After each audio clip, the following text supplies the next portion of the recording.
Fani. Fani.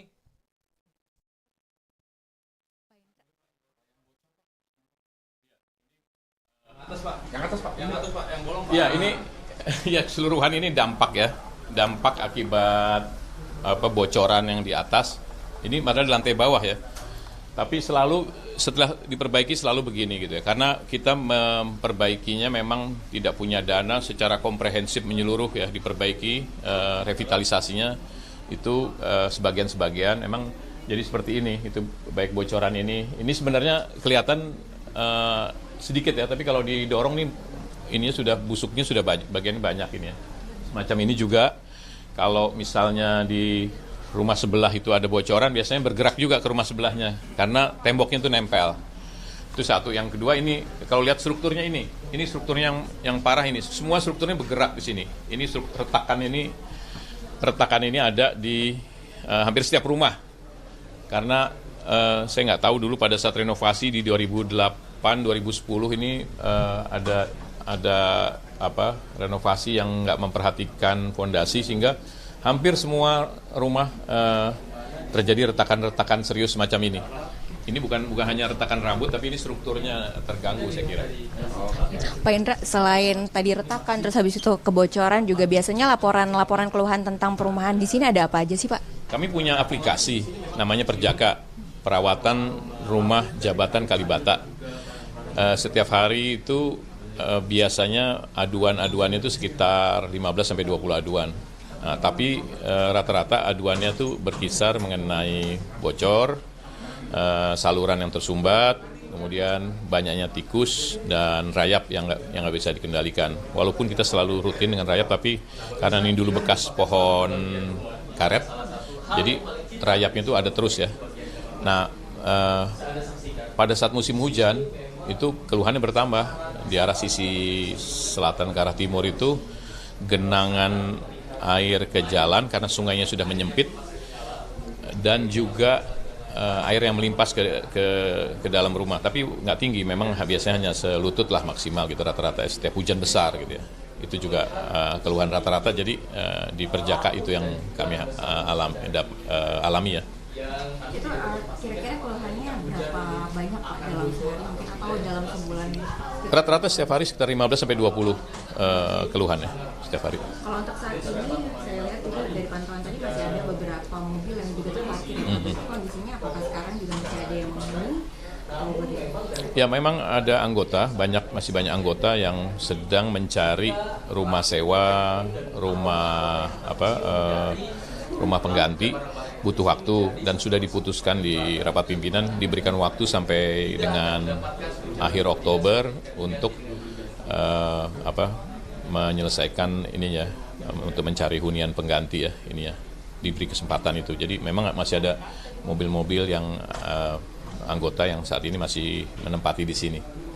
Selain kalau untuk nantinya kemudian sudah dikosongkan, kelanjutannya perumahan ini akan diapakan Pak?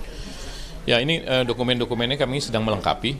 Nanti sesegera mungkin kami akan berkoordinasi dengan Kementerian Keuangan, Ditjen Kekayaan Negara, dan Sekretariat Negara untuk mendiskusikan mekanisme serah terima ke depan seperti apa aturannya. Karena walaupun ini aset tanahnya tercatat di Kementerian Keuangan, aset atasnya tercatat di Kementerian Sekretariat Negara, tapi juga ada aset-aset dari Sekretariat Jenderal seperti ini ya, tempat tidur, kemudian kredensa, sofa-sofa itu tercatat di aset kami, sehingga itu harus dibuatkan dulu nanti berita acara sejumlah rumah yang ada ya.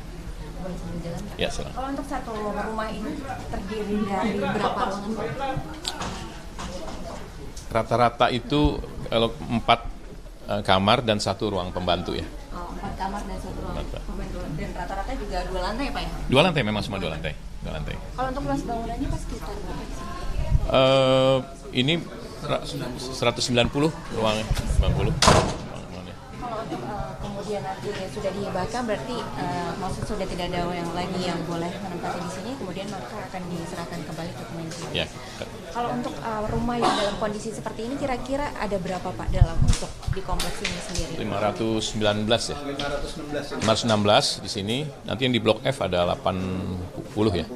Blok F itu seberang sana yang di samping rel dan di samping Sungai Ciliwung ya. Itu ada 80 unit. Kalau untuk mau rumah dengan kondisi yang seperti ini dengan ketatan, kira-kira ada lokasinya berapa rumah?